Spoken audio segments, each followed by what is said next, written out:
Good evening to all.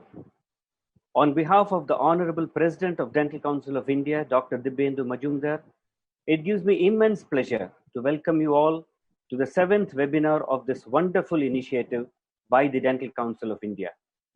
This has been a unique program which is benefiting thousands of students, practitioners, and teachers across the country and also around the world. I would like to congratulate the entire team led by our beloved President Sir, our hardworking Secretary Dr. Saha, the Executive Council members, and all the Dental Council members and the back-end staff for putting together this most useful program. All the previous seminars have been very beneficial with a lot of take-home points for the attendees. The last few months, all of you must obviously know that we have been flooded with webinars from around the globe on COVID protocols to be followed in the dental clinics.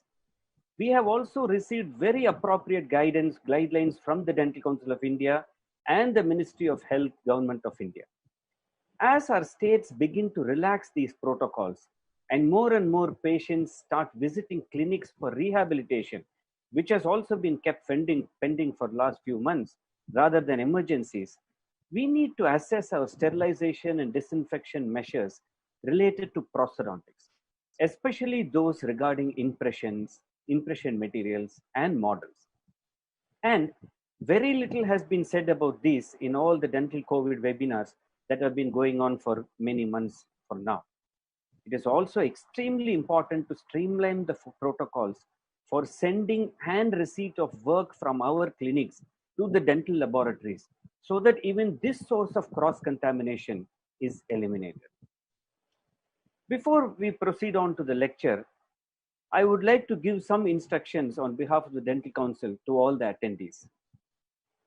The DCI webinars are free of cost for all attendees thanks to the Dental Council. The attendees will have to register for each webinar separately. At the time of registration, complete and proper details must be furnished since the same will be captured for generating e-certificates or CDE points. No request for any change or modification in their details shall be considered.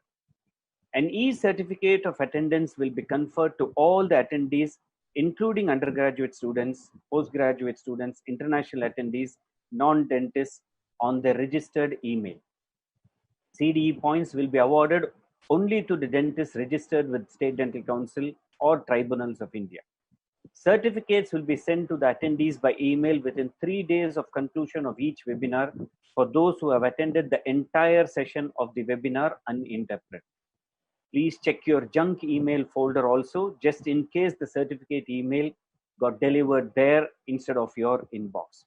Just to reiterate again, you should have attended the entire program uninterrupted, including the question answer session, and also make sure that your email ID is given correctly so that you can receive the certificates.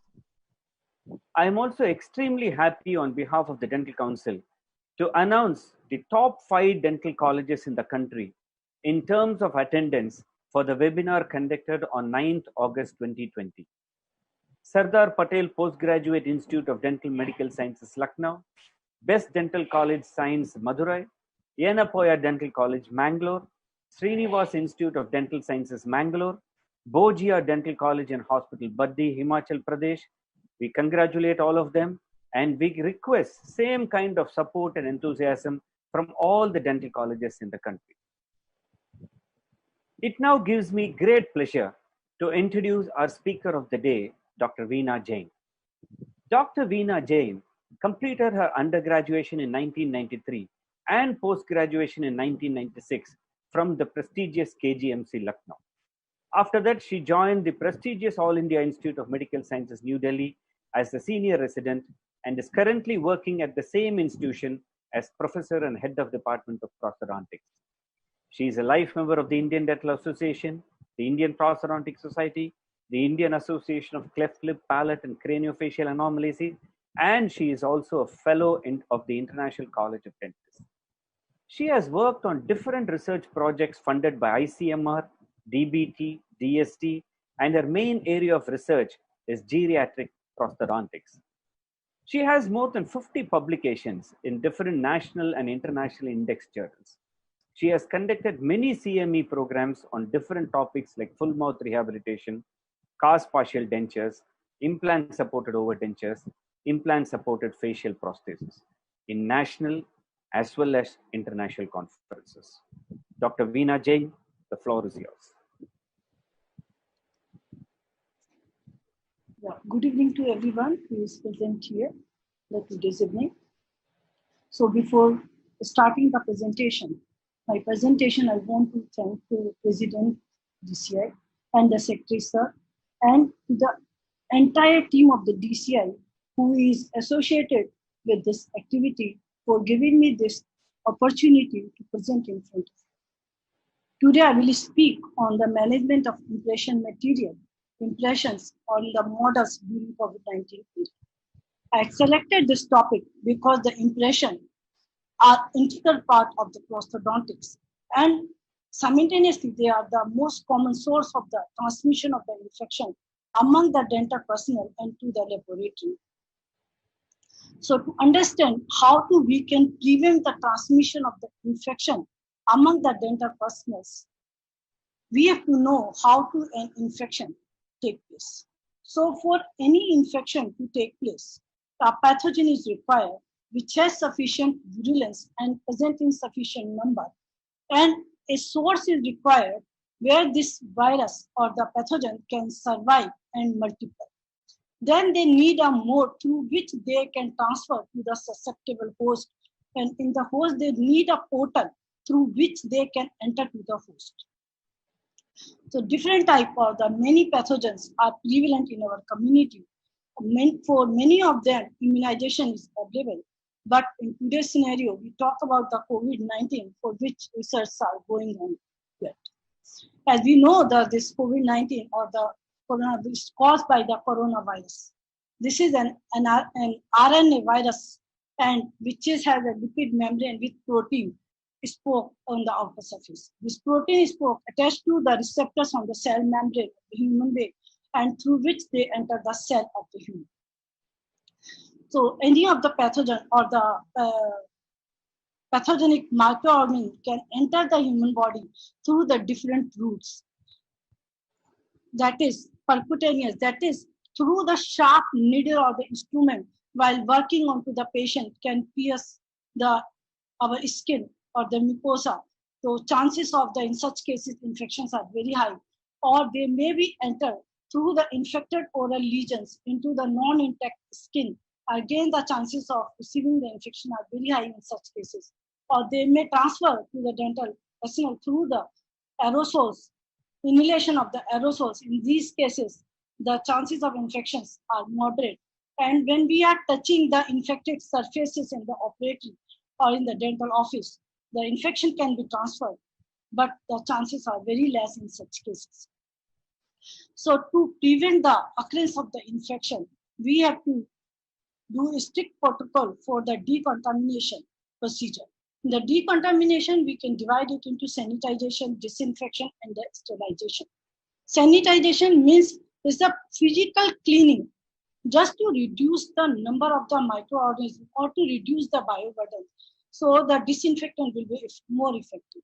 And disinfection is a process in which all the vegetative form of microorganisms is killed. But some endospores remains, bacterial endospores remains there. But in sterilization, it kills all form of vegetative microorganisms along with bacterial endospores. So now we have to think about which item has to be sanitized or disinfect or sterilized. That depend on where they come or where they are used. The instrument which come in direct contact with the tissue or vascular spaces, those are termed as critical and they have to be sterilized. And those come in contact with the mucous membrane and non-intact skin, those instrument sterilization or high-level disinfection can work. But the instrument which come in contact with intact skin only, not even the mucous membrane, for that intermediate or low-level disinfectant can work. So for the sterilization and disinfectant, different methods are available. Like the physical method, we can use either dry heat, wet heat, irradiation, plasma sterilization, or different chemicals are available for the sterilization as well as the disinfection. So these disinfectant, on the basis of what they can to microorganisms they can kill, they are divided into high level disinfectant, which can kill most of the vegetative microorganisms, but they can kill only some of the bacterial endospores only. And intermediate level of disinfectant destroy all vegetative bacteria, including the Mycobacterium tuberculosis, which is considered to be difficult to destroy, Mycobacterium tuberculosis, and they can destroy even kill the lipid envelope viruses as well as some non-lipid envelope viruses and fungal spores, but even not the bacterial endospores. And low-level disinfectant destroy all the vegetative microorganisms except the Mycobacterium tuberculosis and only some non-envelope viruses and not the bacterial endospores. In our hospital, we are for the surface and the equipment disinfections, we are using the Vacilor. It is composed of mainly ethanol and the 2-propanol and 1-propanol, and it is a wide spectrum disinfectant. They have said it can disinfect the surfaces within 25 seconds. And for head disinfection, we are using the Sterlium. It is again alcohol-based, and it is wide spectrum. And they said it can disinfect the hand. For the routine, if we are disinfecting the hand within 30 seconds. But if we are disinfecting the hand before the surgical procedure, it's better to rub it for 1.5 minutes. And to maintain the disinfection or the prevention of the transmission of the infection in the dental office or from the dental operator to the lab technician, OSHA given the regulations. I have taken the few important points from the OSHA regulations. Most important is the immunization for any of the infectious disease, not only the dentist, all the associated health workers. And implementing the engineering control. Engineering control here, they want to say the clinic should be very well ventilated, or it should be designed in such a way that it lead to smooth ventilation, or the bacteria will not stay or the pathogen will not stay in the clinic. And we should provide facility for the hand wash before entering into the clinical area. We must prescribe safe handling of the needle, and the disposal of this sharp instrument must be near to the place or to the dental chair. And all the contaminated reusable instruments should not be handled with the bare hands, or we must use the utility gloves before disinfect them. The further recommended, we should prohibit eating, drinking, or the cosmetic application in the operatory area, and shipping of the contaminated things for discarding into the strong label puncture-proof bags. And they recommended the use of PPE for the employees, all the employees. And if PPE laundering is required for PPE, that must be provided free of cost by the employees. So in prosthodontics, we talk about the transmission of the infection, of the infection control, that is required not only in the clinic, in the laboratory also, and the transmission in between the clinic and the laboratory. So cross-contamination can take place from dentist to the clinical assistant, from the assistant to the technician, and to the patient, and even patient to the dentist. So this is a vicious cycle which carry on. So beside the disinfection and the sterilization, we can use the barrier systems also. Barrier is the most effective way or the practical method for preventing the cross-contamination. Barrier include first and most important is the hand washing with plain or antimicrobial soap, use of PPE where there is a potential for occupational exposure to the blood-borne pathogens. So in this case, what PPE is required? Gloves, mask, protective eyewear, and the face shield, and the protective clothing. So in short, I want to explain how to be precaution, what precaution we have to follow, or what sequence we have to follow when we are washing the hands. First of all, we have to remove all the jewelry and keep it safely. Then rinse the hand along with the lower arm under the running tap water. Then we take out the antimicrobial or the plain soap onto the palm of the hand. Then first we have to rub it onto the palm of the hand. Then each step has to be repeated minimum 5 times. First on the palm of the hand, then back of the hand. Then we have to rub between the web of the fingers. This is very important, to rub between the web of the finger. Then tip of the finger, especially the nail area or the knuckles of the finger. Then the thumb must be rubbed separately. Once this procedure is completed, then we have to wash hand along with the lower arm and the cold water and pat dry with the help of the clean towels. If there is any cut or abrasion onto the finger or the hand, that must be covered with the waterproof tape. Then before starting the procedure, we must disinfect our hand. For that, we have to take the disinfectant onto the palm of the hand, and same procedure which we used by rubbing the soap onto the hand, that has to be repeated once again for disinfecting of the hands. And we glove our heads. These gloves should be changed and disposed appropriately after the completion of the procedure. And we must wash our hand, not only before wearing the gloves, even after removing the gloves also. And for the sanitizing worker who are cleaning or disinfecting the instrument as well as the slabs and all, they must wear the utility gloves. We notice they have the allergy to the latex or to the powder into the gloves.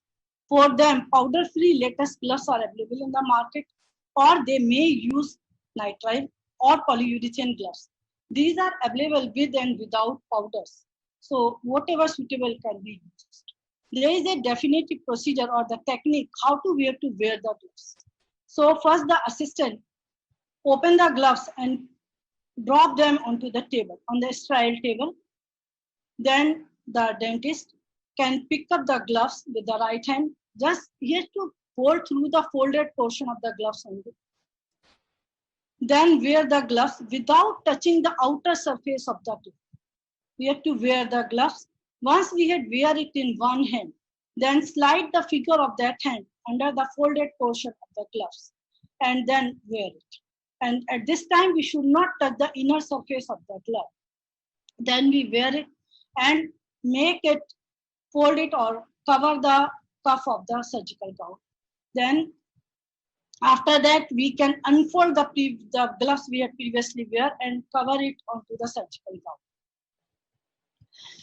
Like we have to follow a definitive sequence of the procedure for wearing the glove.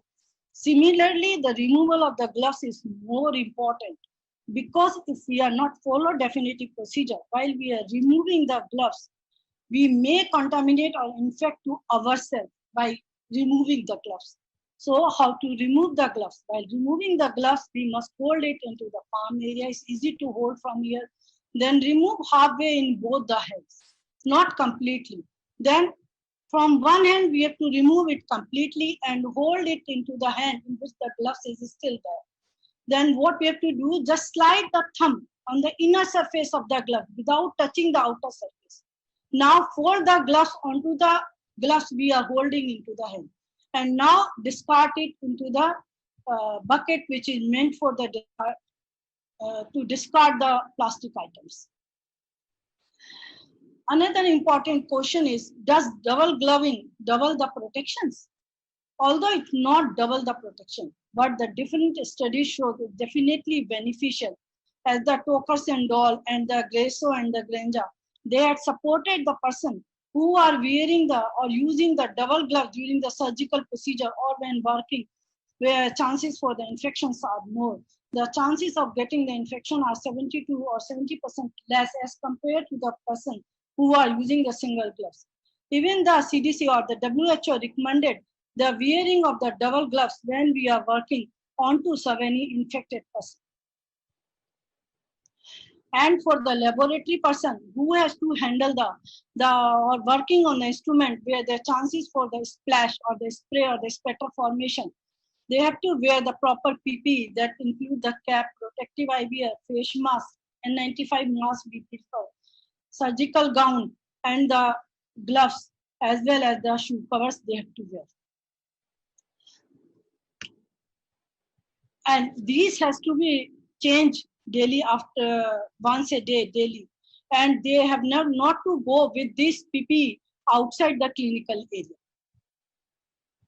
And another important question is how to take out these PPE from the storage section. For that, we must have a transfer forceps that can be stored either in a sterile jar or may be kept in a liquid, in a disinfectant liquid. So if we compare the surface barrier versus disinfectant, then surface barrier technique required 8 to 10 minutes, 3 to 5 minutes less, or we can say disinfectant require 8 to 15 minutes, take longer time than the barriers which we use to prevent the transmission of the infections. But with the barrier technique, we cannot use it everywhere. It can be used only on certain things, like we can use the light handles, electrical and the mechanical control, head and the armrest of the dental chairs, all the tubing or the cufflinks of the headpiece and the micromotor, those can be covered with the disposable plastics. Like here in the picture is shown, here we have used the cling film to cover the head of the chair, or we can simply wrap the OT towel around the head of the chair, as well as we can cover the complete seat of the chair with the disposable towel. Most neglected part in the dental clinics is the tubing, water tubing or the water lines, from which are the source for microbial biofilm formed in small bore tubing of the dental units. So these biofilms serve as a reservoir where the microbial or the microbes get accumulated. So these tubings has to be disinfected daily, at least once per day in this COVID time. So for that, we can use 1% sodium hypochlorite or the 10% Phospholax can be used for the disinfection of the tubings. And the CDC given the guideline what type of the PPE to be wear by the different dental personnel.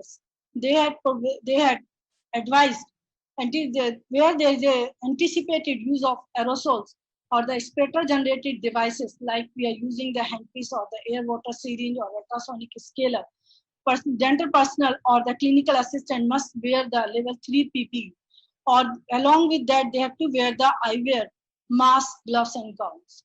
Similarly, the person, sanitization worker who is cleaning the clinic once the procedure is completed also has to wear the same level 3 PPE, except the nitrile utility gloves. They have to wear the nitrile utility gloves, while the surgeon and the assistant has to wear the disposable gloves. But in our institute at the AIIMS, what we are following in the AIIMS, we are following to the procedure room or the clinical area where there are chances for the aerosol generating procedure. We are using the level 2 PPE along with the face shield and the double gloves. What is the main difference in the level 2 PPE and level 3 PPE is the permeability of the PPE or the protective gown we are wearing. Otherwise, it's same. Beside that, level 2 PPE, they have to wear the face shield, they have to wear the double gloves and the long shoe covers. And in the clinical area where we are working on non-aerosol generating procedure and in labs, we recommended to wear the N95 mask, eyewear to protect the eyes, cap, face shield, and the disposable gown and shoe cover. And for the disinfection or the sterilization protocol is the routine protocol as for any of other infectious diseases. CDC further divided the dental team into the different category according to the level of infection or the chances of infection for them to receive. The personnel who are sitting in the office area or the administrative area, chances of getting the infection in this COVID time are very less, while the persons who are providing urgent or the emergency dental care but not involving the aerosol generating procedure, chances of getting the infections are medium, while the personnel who are working on the COVID suspected patient in a room or providing urgent emergency dental care, the chances of getting the infections are high. But the person who are providing the care to a person, COVID-19 patient, and involving the aerosol generating procedure, the chances of getting the infections are very high. So even in our institute, if we are working, they said if we are working in an area which we already know this is a COVID positive patient, then even dental person, we have to wear the PPE3 only, not 2. On the suspected patient, we have to wear PPE2. And we are treating to every patient who is coming to the dental clinic as a suspected COVID patient. Another important concept which is given by the CDC is the unit dose concept. What they said when we are dispensing the impression, dispensing the material, like impression material. So before starting working onto the patient, we must dispense only the required amount so that the contamination of the remaining material can be prevented. And the remaining material which remains after the completion of the procedure must be discarded. So now I come to impression disinfection. So if we have taken the impression, how do we have to disinfect the infection and why to disinfect the impression? As I said, dental impression are the most common source of transmission of microorganism or any other infections. These infections may be categorized into the COVID-19 in today's day or the AIDS, hepatitis, HAP, layer 1 and 2, and the tuberculosis. So to prevent this iatrogenic nosocomial infection among the patient and the patient occupational exposure to care providers, potential exposure to the care provider, we have to follow the disinfection procedure for the impression. And for the disinfection, first and most important step is the clean or the rinsing on the impression in the dental operator. So for the cleaning of the impression, we have to wash the impression under the running water. Impression surface can be rubbed with the camel hair brush, or we can use the antimicrobial detergents to clean the surface, or we can sprinkle the dental stone onto the impression surface. This will absorb the saliva and help in cleaning the impression surface. By washing, we are reducing the bioburden present onto the impression surface, so the efficacy of the antimicrobial agent increases. Another question which is the how to disinfect the impression, whether to spray or immersion. What technique to be used, that is depend on the effect of the disinfection procedure onto the dimensional stability and the surface detail of the impression. And the other important thing is the effect of the impression material onto the disinfectant. It may reduce the efficacy of the disinfectant. So we have to select the disinfectant according to that only and the technique also. And if we compare the whether immersion or spraying, if we compare the two procedures, then immersion is definitely give better disinfection because here all the surfaces of the impression are exposed to the disinfectant. So how to use a spray technique for the disinfection? First, and as I explained, we have to clean the impression as I explained. Then what to do? Just clean impression, just put it into the disposable, either plastic bag, or we can use the box also with the lid. We can use the box with the lid. Then you have to spray the disinfectant in a sufficient quantity. Why to place the impression into the disposable bag or the box with lid? Because we don't want the disinfectant to be spray or spread into the operatory. So it will reduce the exposure to the vapors of the liquid to the dental surface. But we have to keep the impression into the bag for the recommended time. If we are using the sodium hypochlorite, recommended 1% sodium hypochlorite, recommended time is 10 minutes. Remove it, wash it, then we can pour it or send to the laboratory. How to send it to the laboratory, that I will explain later. In hospitals like us, we can use the box also to transfer the impression or to disinfect the impression when we are using the spraying or the immersion technique. So main advantage of the spray disinfection is it required less amount of the disinfectant, and the same disinfectant which we are using to clean the slab or the environmental surfaces can be used for the spray disinfectant.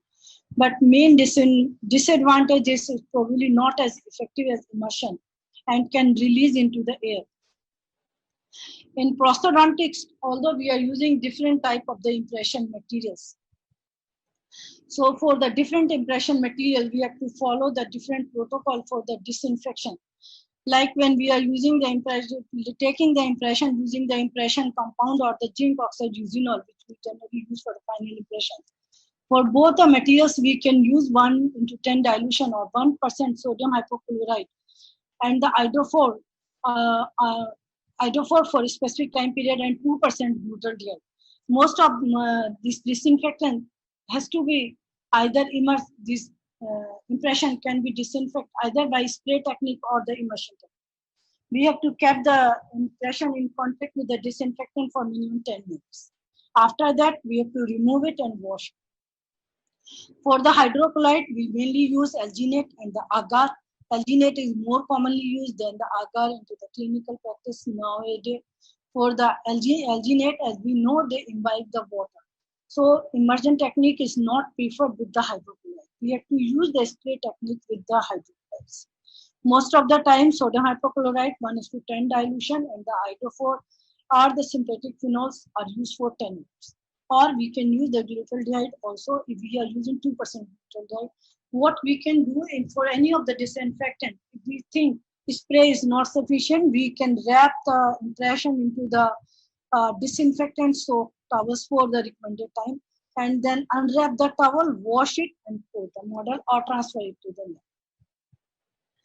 And if we talk about the elastomers, we are mainly using the polysulfide additional or the condensation silicone in the polyether. Although all of them are the hydrophilic, so immersion technique is not preferred, but especially polyether, which is more hydrophilic as compared to others. So polyether is recommended to be disinfected by the spray technique. For the elastomers also, we can use 0.5% sodium hypochlorite, either spray or immersion technique. We can use 2% glutaldehyde for the impression for the immersion technique, or the, as I said, for the polyether, it's better to use the spray. Nowadays, autoclavable impression material is also available, especially the one from the Coltene.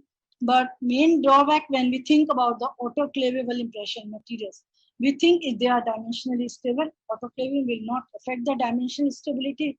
The different studies shows that the autoclaving lead to some dimensional changes, and these changes are more prevalent in the first 24 hours, and later on these changes are reduced. And they also said the changes which are evident in the first 24 hours, they are not very significant if we compare with the other techniques. So sterilization is generally used for the all metal instruments or the heat stable instruments. For the sterilization, we can use the autoclaving. And when we are doing the sterilization of our impression trays, we must pre-clean them to reduce the bioburden. Or what we can do, just to, although we remove mechanically all the impression or the plaster which is adhered to the impression tray, we can further use the ultrasonic cleaner. But that must be covered when we are using the ultrasonic cleaner to clean the trays. After recommended time, 2 to 5 minutes, we remove it from the ultrasonic cleaner, then we can wrap them, pack them and autoclave them. Single-use tray has to be discarded after each use. Sometimes we have to disinfect the acrylic, custom acrylic tray. Many times we think we have to take the repeat the impression in the same patient in the next. So in that case, we can disinfect the tray by immersing them in 1% sodium hypochlorite or 2% butadiene. Other prosthetic items which we carry into the clinic or we use them in the clinic is the rubber bowl, like the rubber bowl, plaster spatula, plaster knife, face bow, alcohol torch, and the articulator. These can be disinfected either by immersion or we can simply clean their surface by rubbing with the disinfectant. Then we took the bites in the patient, wax bites. This picture shows the bite we have taken for the partially edentulous patient. Such bites we generally use silicone-based bite registration materials. So their disinfection procedure is same as we use for the disinfection of the silicone impressions. But in case of edentulous patient, we take the wax bite or wax bites. So when we are using the wax bite, although they have to disinfect it before starting into the patient. Same procedure is followed. Once we completed the procedure, we can disinfect them into the, we can disinfect using the spray disinfectant as shown here in the picture, or we can immerse them in either 1% sodium hypochlorite or 2% butyldehyde for 10 minutes. Then we remove them into the disinfectant, wash them, and keep into the mouth.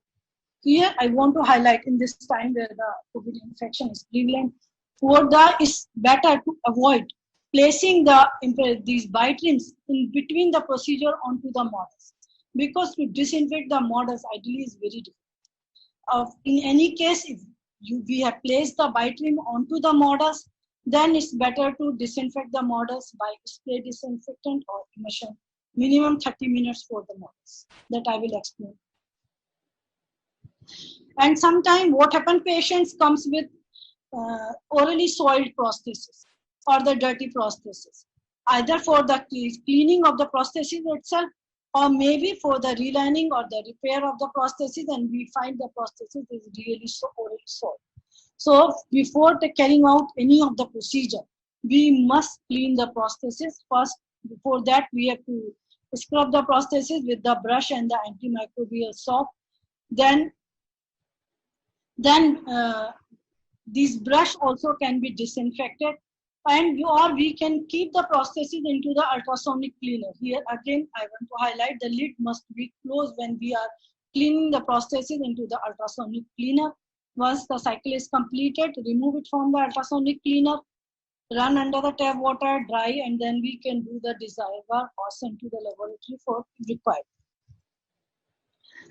So whatever prosthesis is coming to the clinic from the laboratory, those also either they come in a labeled bag that they are disinfected using disinfectant for this much time. If it's not and not clear whether they are disinfected or not, they must be disinfected into the clinic. But for the disinfection, especially when we are making the cast partial denture, we must follow the recommended time period, because this disinfectant also may have an effect onto the cobalt chromium or the nickel chromium we use in the cast partial denture. Recommended is we can use either sodium hypochlorite for 1% sodium hypochlorite for 10 minutes or 2% butyldehyde. And then once we disinfect them, wash them, and then we can store them either in clean water or we can use into the diluted mouthwash until the insertion. Before insertion, they must not be stored in the disinfectant. So now this is about what precaution, how to we disinfect the different things which we are using in the clinical area. The impression, bite rims or the instruments, everything. Now when we are sending to the laboratory, what precaution we have to take, and how do we equip to our laboratory for the disinfection protocols. So all the disinfection procedures must be accomplished prior to delivery any of the dental impression or the instrument to the clinical area. That can be accomplished within the dental operator. Or lab may display a sign that only biological item, clean item are permitted. Why this is necessary? Because to disinfect the laboratory is more difficult than disinfect the things into the clinical area. Potential pathogen can be transmitted to the lab by the orally soiled impression, dental prosthesis or the appliances. And from these impressions, microbes can be transferred to the dental cast.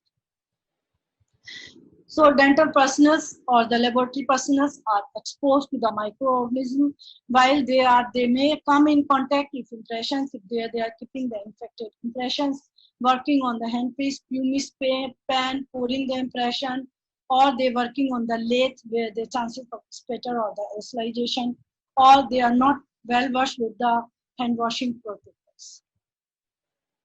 So in the dental laboratory also we must use proper method or the materials for handling and decontaminating the soil incoming item. All the contaminated incoming item should be cleaned first before the disinfectant or before handling by the lab personnel. And lab personnel also must understand proper steps to ensure the proper disinfection of all the materials handled into the laboratory. So for that, a proper communication system between the lab and dental office is essential. This helps in two ways. One is it prevents the duplication of the disinfection protocols and to prevent the potential lab contamination. And if laboratory person is not ensured about the disinfection, then things has to be disinfected in the prescribed manner. So there must be a proper communication system between the dental clinic or the provider and the dental lab, as is shown in the picture. The whatever is coming into the laboratory impression must be, or anything must be labeled. What disinfectant is used, what procedure was followed, and for how much time. And this can be written into the work authorization form as well. And similarly, the things are coming from the lab to the clinic. Clinic mention all these things. This is again, I'm emphasizing the incoming item which are coming into the lab. Either this must be indicated into the work authorization form or they are labeled. If not, then proper protocol for the disinfection must be followed. Similar procedure is for the outgoing outcome from the labs to the clinical area. Now, in short, about the disinfection of the cast, how we can disinfect our model in the cast. As I said, it's very difficult to disinfect the cast because all the disinfectant have certain effect onto the surface detail of the cast or may alter the surface properties of the cast. So always the disinfection of the impression is preferred over the disinfection of the cast. Additional of the disinfection, or what can be done, disinfectant can be added into the water which is used to mixing the cast.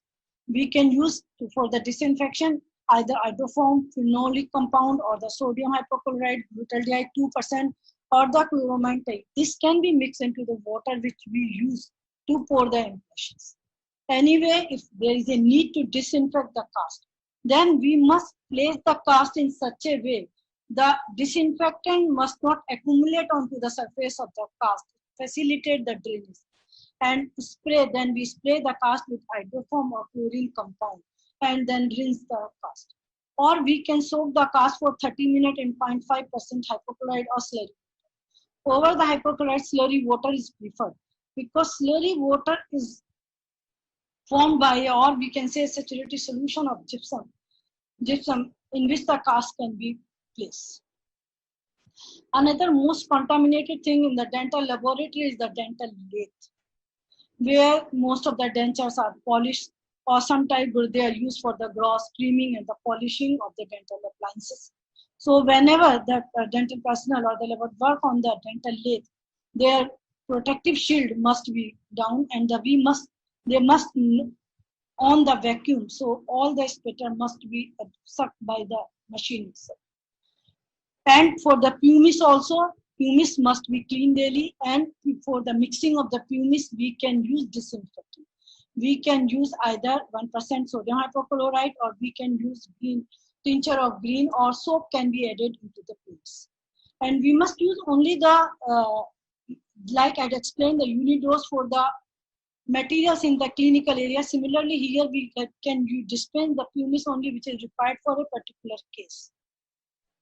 And remaining pumice must be discarded. Lathe must be cleaned very well, and these buff and all must at least be disinfected at least once a day. Another most important thing is the plaster trap, the most dirtiest part. So these can be disinfected using 1% sodium hypochlorite can be used to disinfect the plaster trap, and these has to be disinfected daily. And all the environmental surfaces into the laboratory as well as into the clinical area should be disinfected and should be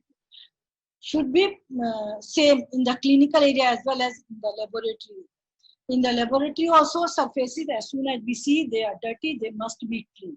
But for the disinfection, we must use only the environmental protective agent or which are registered with the EPA. For the cleaning of the slabs, and the sanitary worker must wear the utility gloves. And whenever possible, better to use the barrier surface technology so these barriers can be discarded after each case. Similar to the clinic, in laboratory also we must probe it, or we may display the eating, drinking, smoking, or the applying cosmetics, or the handling of the contact lens is not permitted. This is about the how to we have to disinfect, or what precaution has to be followed into the laboratory to maintain the disinfection. Now we switch over to the operating room area, how to disinfect the environment, or the area where the patients are sitting, waiting area, corridor, or the area where which are used for the donning and the doffing area. Those has to be fumigated daily, or maybe in between the procedure if the working hours are too long. As in our institution, we fumigate twice, once in the afternoon at the lunch area and after the completion at the end of the day. For the fumigation, previously formalin was used as this is a carcinogen. So nowadays, a combination of stabilized hydrogen peroxide 11% weight for formalin and the silver combination of silver nitrate for 0.1% is used. Although literature shows we can use the ultraviolet germicidal irradiation can be used for the disinfection of the operatory as well as the office area, but there are many controversial articles are present which not support the use of the ultraviolet irradiation for the disinfection, and it is not supported by the scientific literature. And lastly, most important thing is how we have to discard the waste which is generated in the clinic and the lab. So we can say what is the waste that include the disposable tray, impression material, contaminated packing material, if these cannot be disinfected. So for the disinfection of the things which are the waste material, everyone must follow the procedure or the rules according to the applicable to the federal, state, or the local regulation authorities, what they recommended. And we can dispose the waste in general waste unless the waste which is generated is defined as a regulated waste. So only small amount of regulated waste are generated in the dental laboratories. And the sharp needle or the blades must be discarded in puncture-proof containers.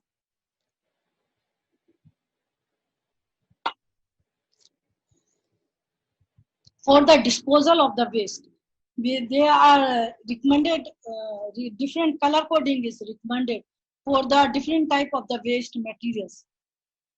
For the sharp needles or the blades, they said we can use the white or the blue box, and it must be puncture proof.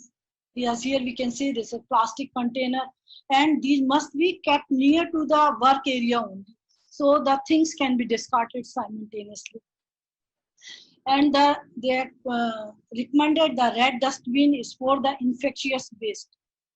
The red dustbin is recommended for the plastic waste which is generated in the clinical area or into the OTs, like the gloves, tubings. Those has to be discarded into the red dustbin.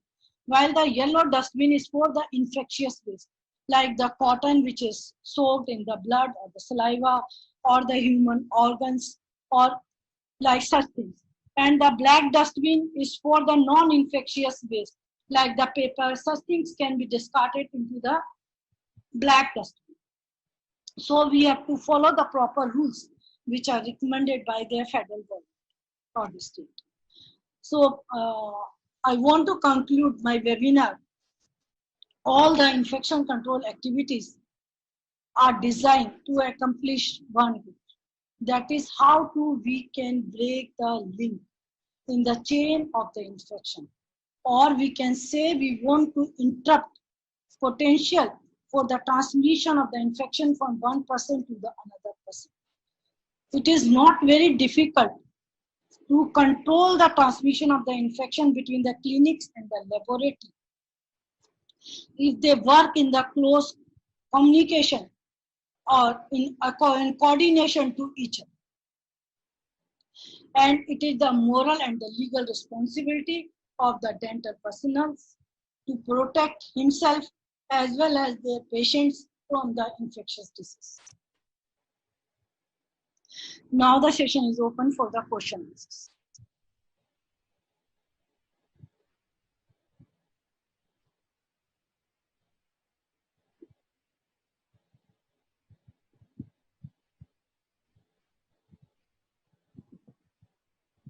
Thank you so much, Dr. Veena, for this extremely informative and very useful lecture.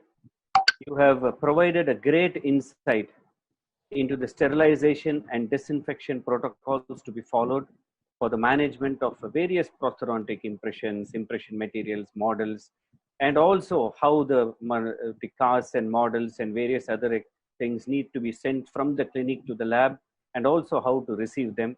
This is really the need of the hour during these times. Really, thank you very much. And then we will go ahead and take some questions now. What is the effect? The first question is, what is the effect of COVID-19 on teeth? Sir, if we say the effect of COVID-19 on the teeth, as such COVID-19, the literature doesn't say anything. The COVID-19 is directly affecting the teeth. But definitely, at the time of the COVID-19, the main concern is about the control of the transmission of the infection, or we have to prevent the transmission of the infection. Right. So the next question is, you have been talking about immersing the impressions in, and you have also said that that is the best method. Does immersion affect the diamond stability of the impressions? Yes, sir. Yes, sir. Immersion may affect the dimension stability of the impression. As said, hydrocolloid impression material must not be disinfected by the immersion technique. Similarly, when we use the silicone impression material, like the polyvinyl addition silicone or the polyether or condensation silicone, as these are also hydrophilic. So it's better to disinfect with the spray disinfection protocol, or if required, we can wrap the impression into the disinfection soap towel. So again, disinfectant will come in contact with the all area of the impression. Okay, thank you so much.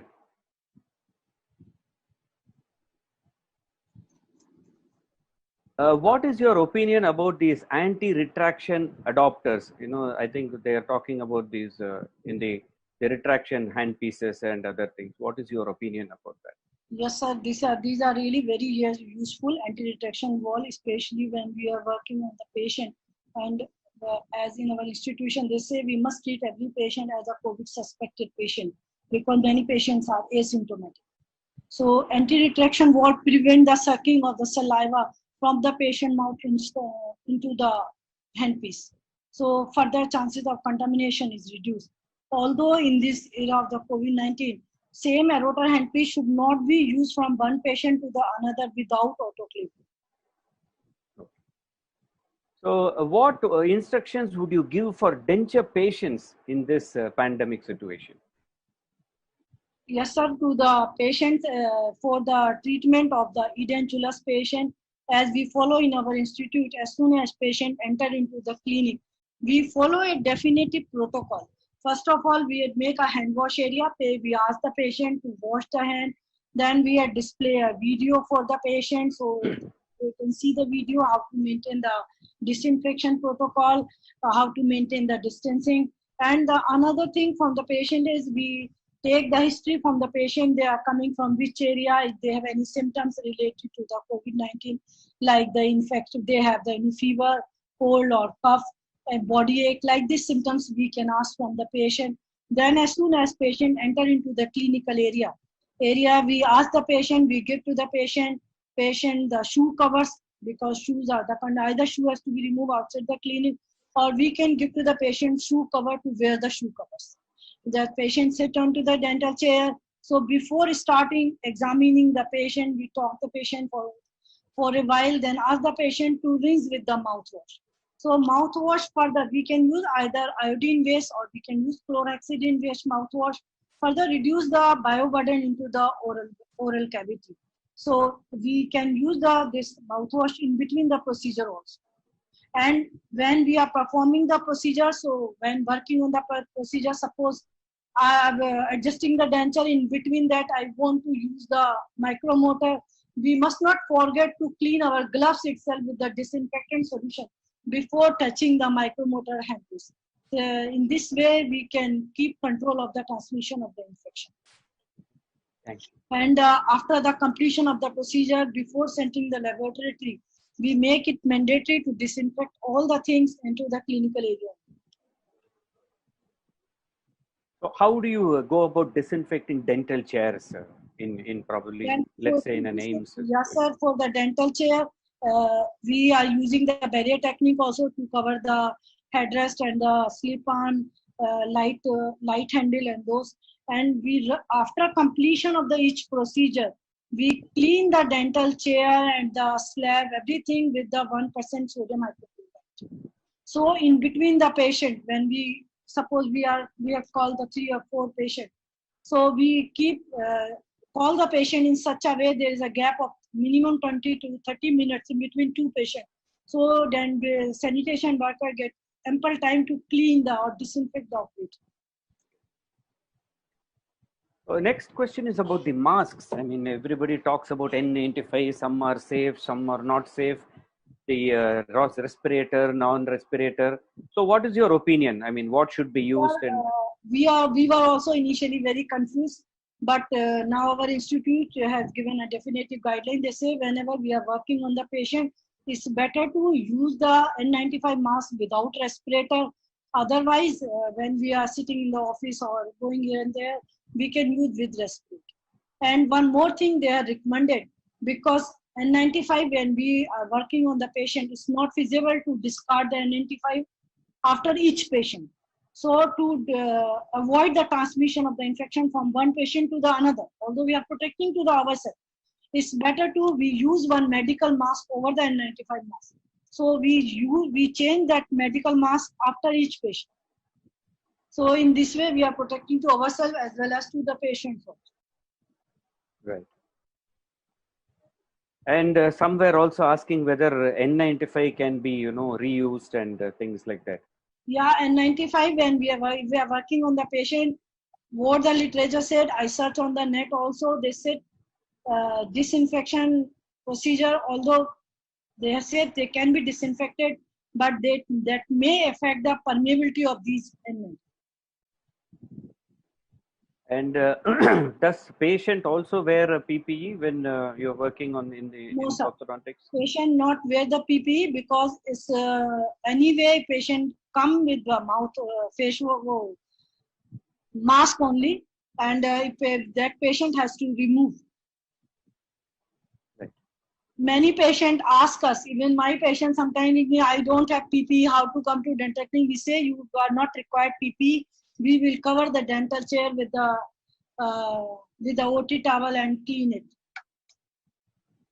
Also, there are many questions on whether we can reuse a PPE. So this is very controversial. I can say in our institution, we are not reusing the PPE right now, but I read onto the net now the autoclavable PPE is also coming, but I'm not very sure about it. And how do you avoid fogging of the glasses if it happens during a procedure? Is there any protocol you follow? Is there anything? Yes, sir. We are using the N95 mask and it's tightly adapted onto the face. Then fogging is not there. If any of the slit is there between the mask and the nose, then specs fogs with the mask. Some are asking about PPE kits. With using PPE kits, they get rashes on the body. Is there any advice that you would give to overcome or avoid that?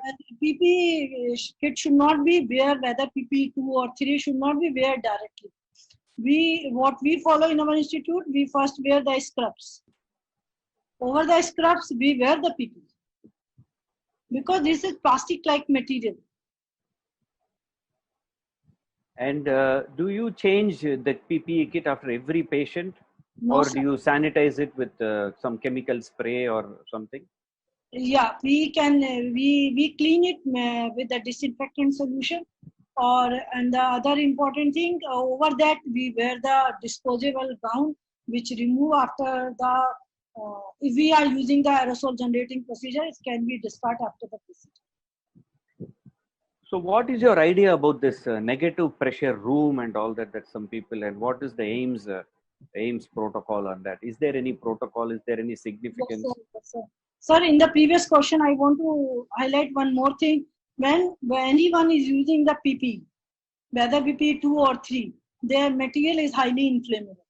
So especially prosthodontics, if we are wearing the PP 2 or 3, that's why it's recommended to wear when we are working on the aerosol generating procedure.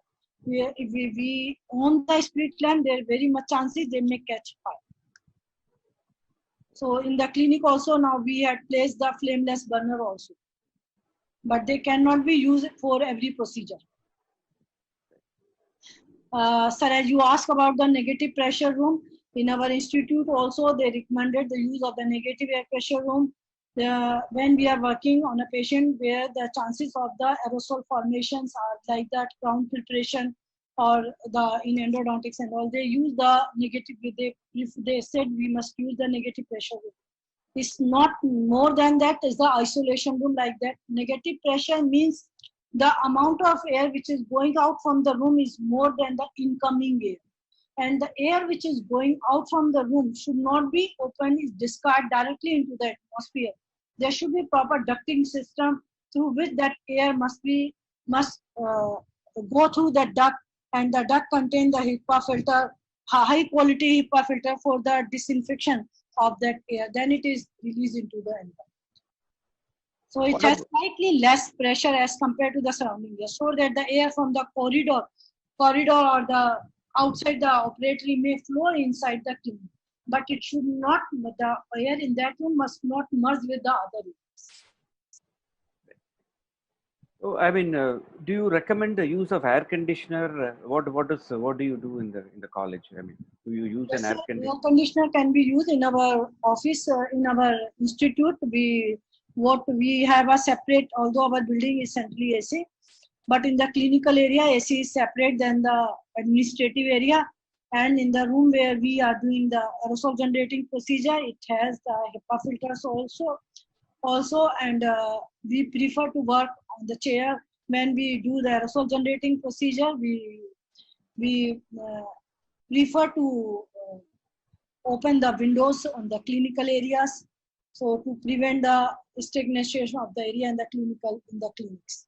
Because in the clinics we are not working on the COVID patient, we are working on the COVID suspected patient, so we can open the windows. Even with the AC, we open the windows. And there is a question on like we are doing border molding for a custom tray. Yes. And we have to repeatedly, take out the tray from the mouth and go back and get back. What is your advice on how to take any precautions when we are doing that? They're removing it constantly from the mouth, going back, adding and coming back. Yes, sir. If we are working, when we are doing the border molding, what we do, we can wash it into the running water in between the procedure, because we are working on the same patient. Anyway, we will add the green stick and then go into the patient. Here come the role of unit dose concept. We should take out the green stick only which is the amount which is required. Suppose one green stick we think is enough for one patient, take out only one green stick.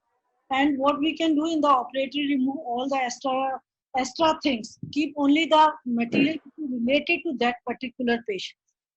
And in between the patient, if we want to adjust the tray and all, we want to touch the micromotor, then definitely we have to first disinfect the hand, and we have to wash or disinfect the tray also with the disinfectant before trimming it with the micromotor.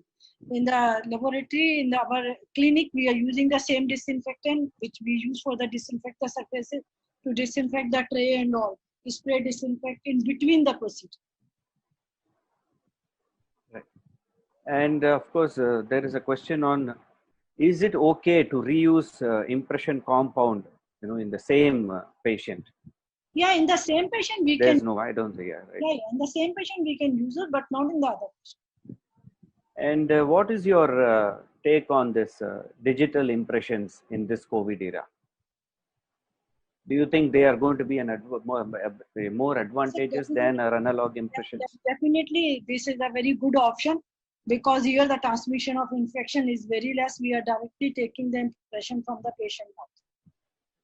Maybe, but they are, as till now, the digital impression are not very effective for the edentulous patient, our complete denture patient.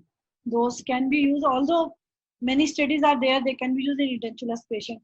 But in my personal opinion, not very useful for the edentulous patient, but for FPD work or the implant work, they are definitely very useful. And there is, of course, some questions on how do you disinfect a temporary, provisional fixed partial denture, and also how do you disinfect trial dentures. I think you have already mentioned this. If you want to say something on the same procedure I had explained in the pictures, we disinfect the bite rings. The same steps have to be followed for the trial denture or the temporary denture, or even the provisional restoration we are making for the FPD patient. Those can be disinfected either by spray or immersion. In our clinic, most of the time for the trial denture and the temporaries, we just drop them into the disinfectant. For every patient, once one patient is completed, we change the disinfectant solution also, and we use a separate solution for each patient and disinfect them by immersion for 10 minutes. That's why now we calculate the number of patients according to the amount of time which is required for each patient. So we are able to do less number of patients now as compared to previous.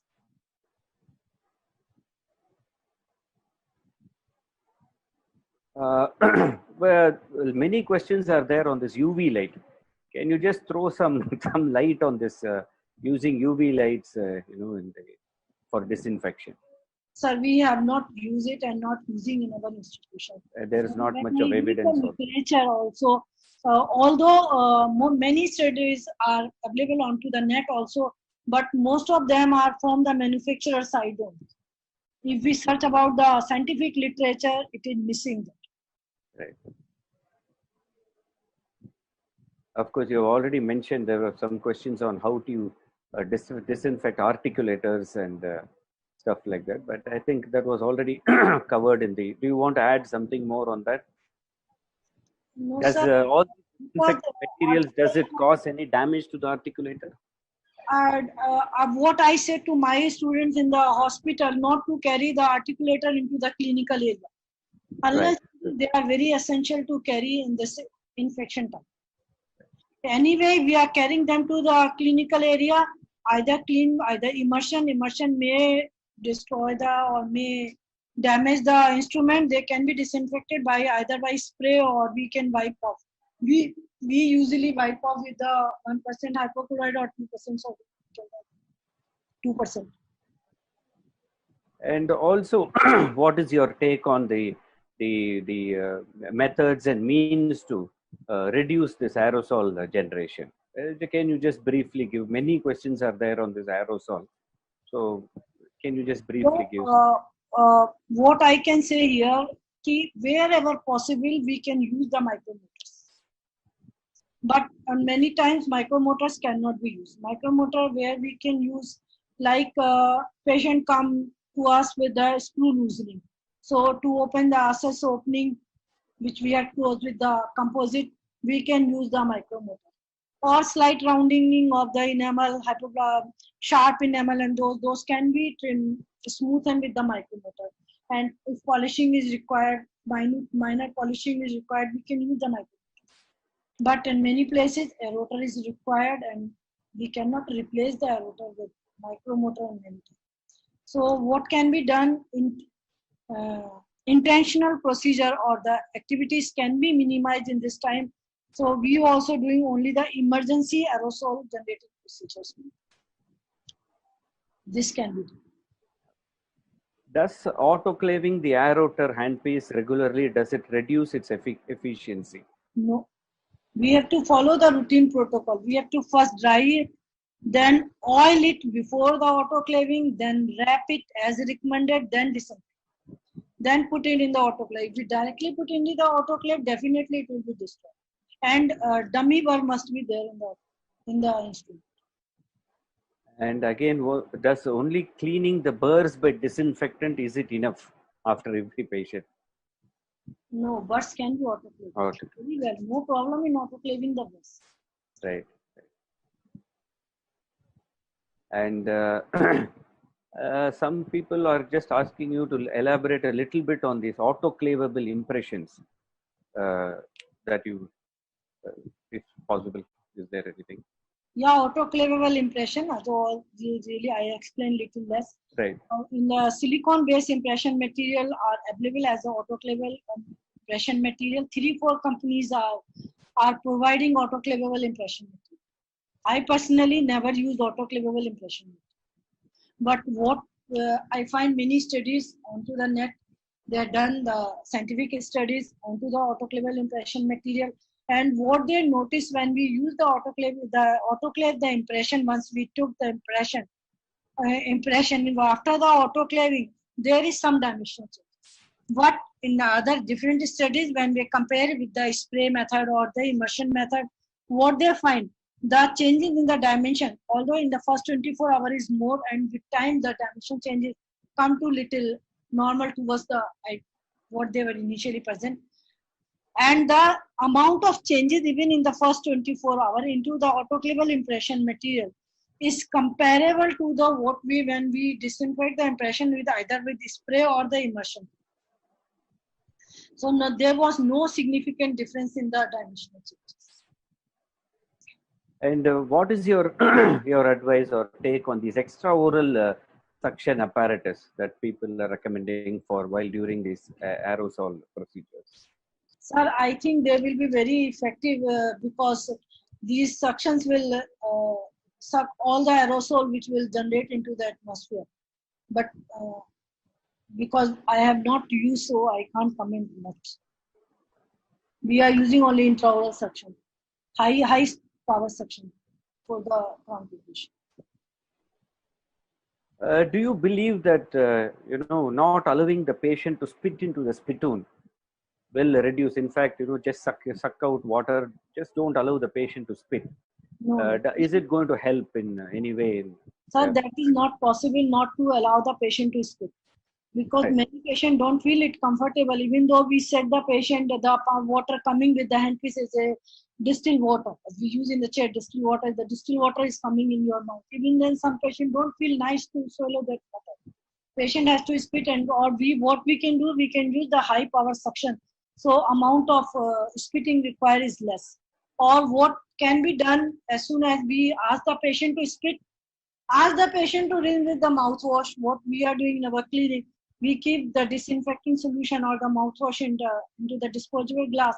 In between the procedure, we ask the patient to rinse with disinfectant. That further reduce the bioburden.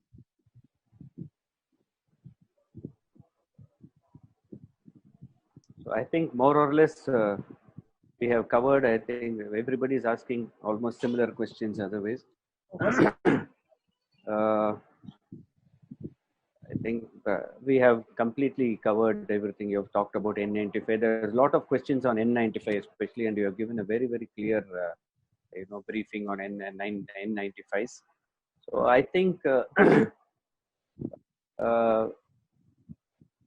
excellent, Dr. Veena. I think we will stop with the question answer sessions. You have covered most of the things in the question answer sessions. Commendable. Thank you. Thank you, sir. And I want to say thank you to everyone who were present during the entire session of my presentation. And I also want to say thank you to the entire DCI team for their hard work and making this endeavor a success. Thank you to everyone. Thank you, Dr. Veena. And once again, I would like to, on behalf of the Dental Council, I am extremely happy again to announce the top 5 dental colleges in the country in terms of attendance for the webinar conducted on 9th August 2020.